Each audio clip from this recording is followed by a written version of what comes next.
नमो बुद्धाय। जय भीम, जय मूल निवासी, जय भारत, जय संविधान, जय विज्ञान। साथियों, M90 इन्फो पे एक बार पुनः मैं नंद किशोर आप सभी का स्वागत करता हूं। साथियों, जैसा कि आज का विषय हम चर्चा के लिए रखे हैं, वो विषय ये है कि धर्म, अधर्म और सधर्म।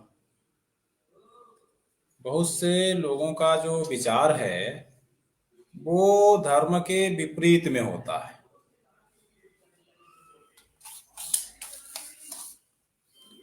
तो उनके लिए हम कहना चाहेंगे कि जो धर्म अधर्म की बात हो रही है,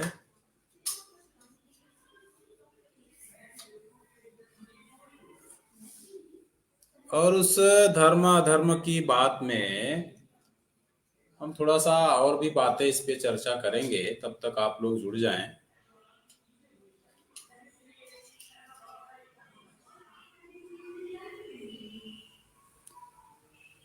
तो विचारधारा जो होती है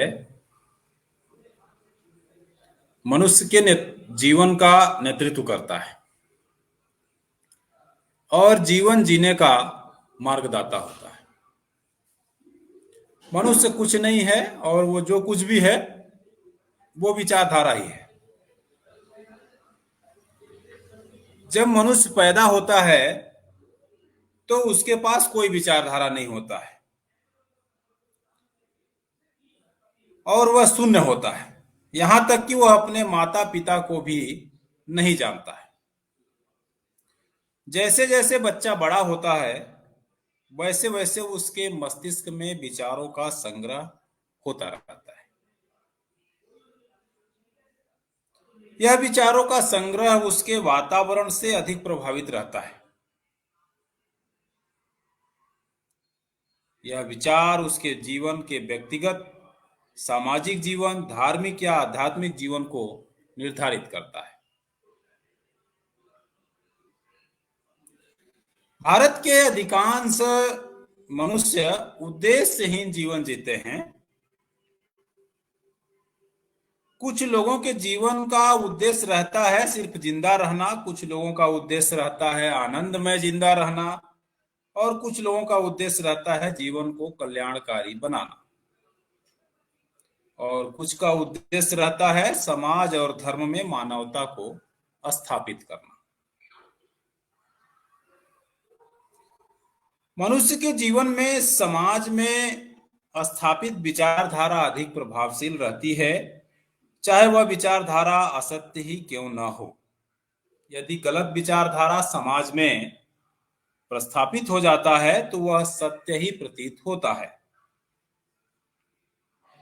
यदि सत्य विचारधारा समाज में स्थापित नहीं होता है तो वह सत्य प्रतीत नहीं होता है। यह बात हमें समझने की आवश्यकता है। सत्य असत्य क्या है? जो समाज में स्थापित हुआ है वह सत्य है, या जो समाज में स्थापित नहीं है वह असत्य है, चाहे वह सत्य ही क्यों ना हो। इसलिए असत्य की जीत होती है और सत्य की हार होती है जब असत्य समाज में स्थापित रहता है और उसे परंपरा कहा जाता है और लोग उसमें आस्था और विश्वास रखते हैं। यह आस्था और विश्वास इस बात पर निर्भर करता है कि वह किस विचारधारा पर स्थापित है।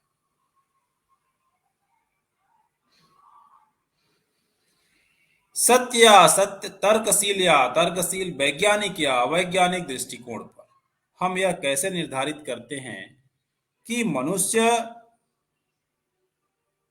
के मानवीय दृष्टिकोण पर या मनुष्य के कल्याण पर हम यह कैसे निर्धारित करते हैं? तो यदि मानवीय और वैज्ञानिक दृष्टिकोण होता है तो मनुष्य का कल्याण अवश्य होता है। मनुष्य के साथ साथ समाज और राष्ट्र का भी कल्याण होता है। यदि मानवीय और वैज्ञानिक दृष्टिकोण नहीं है तो किसी का कल्याण नहीं होता है। जैसे ईश्वर शब्द को ले लीजिए। ईश्वर शब्द को जब वैज्ञानिक दृष्टिकोण से देखा जाता है तो ईश्वर शब्द को नकारा जाता है और यह भी देखा जाता है कि ईश्वर की परिकल्पना को स्थापित करने में अंधविश्वास और आडंबर को जन्म दिया गया। यदि हम इस सिद्धांत को मान लें कि सभी ईश्वर के संतान हैं, तो एक मनुष्य दूसरे मनुष्य को गुलाम कैसे बना सकता है? एक मनुष्य दूसरे मनुष्य को अस्पृश्य कैसे बना सकता है?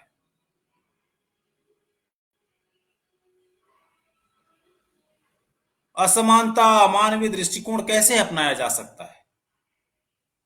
इस समस्या को सुलझाने के लिए जिसने ईश्वर की विचारधारा को स्थापित करने का कार्य किया, उसने एक सिद्धांत पूर्व जन्म का स्थापित करने का कार्य किया। दूसरा उदाहरण वर्ण व्यवस्था और अस्पृश्यता। प्रत्येक हिंदू ईश्वर में विश्वास के साथ दो सामाजिक व्यवस्था, एक वर्ण व्यवस्था और दूसरा अस्पृश्यता में विश्वास करता है, जिसे धार्मिक मान्यता प्राप्त है।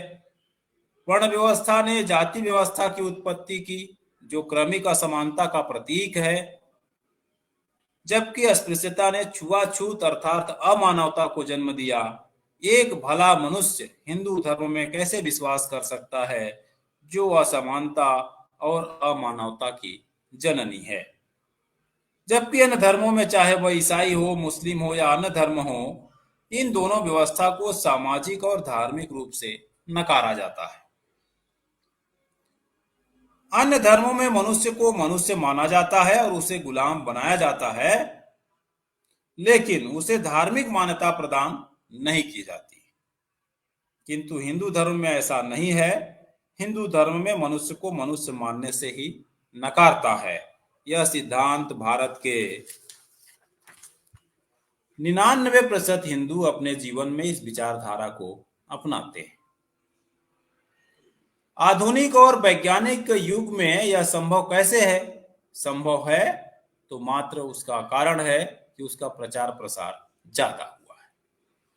जितना अधिक प्रचार प्रसार, उतना अधिक समाज में विचारधारा स्थापित होगी। इसलिए विचारधारा की लड़ाइयों के साथ साथ यह भी लड़ाई है कि कौन सी विचारधारा समाज में स्थापित हो रही है और कौन सत्य प्रतीत है और कौन असत्य। भारत में एक ऐसी विचारधारा भी है जो मानवता पर आधारित विचारधारा है, जिसे बौद्ध धम्म कहा जाता है, जिसका प्रचार प्रसार कम होने के कारण यह समाज में स्थापित नहीं हो पा रहा है।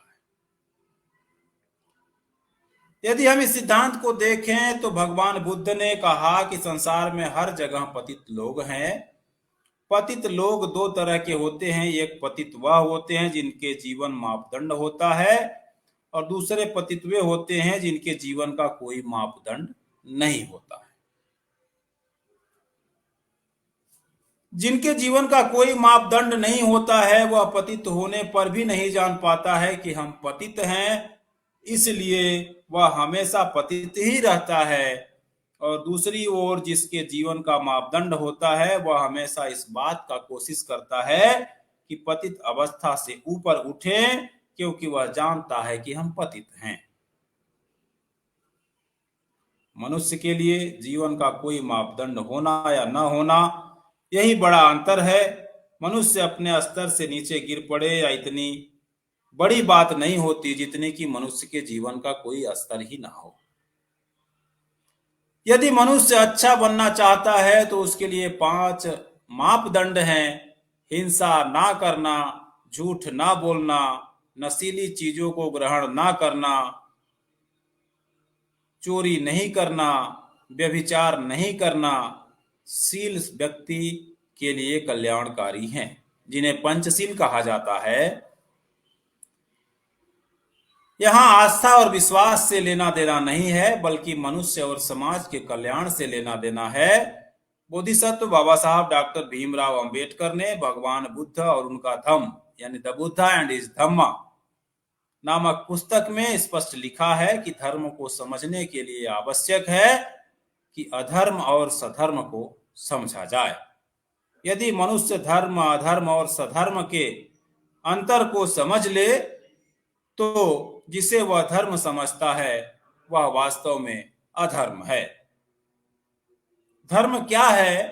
तो जीवन की पवित्रता बनाए रखना ही धर्म है। यह 3 तरह की जीवन की पवित्रता, शरीर, वाणी और मन से।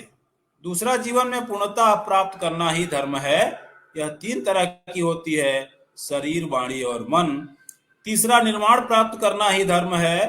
निर्माण का अर्थ है राग द्वेष से मुक्त। चौथा है तृष्णा का त्याग करना। पांचवा है कि सभी संस्कार अनित्य हैं। छठा, कर्म को मानव जीवन के नैतिक संस्थान का आधार मानना धर्म है। अधर्म क्या है?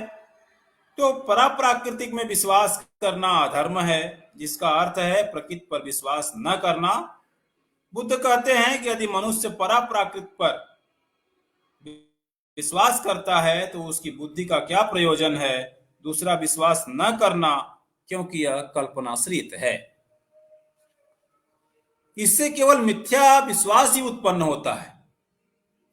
तीसरा है ब्रह्मस्रा युज पर आधारित धर्म मिथ्या धर्म है। चौथा, आत्मा में विश्वास करना अधर्म है।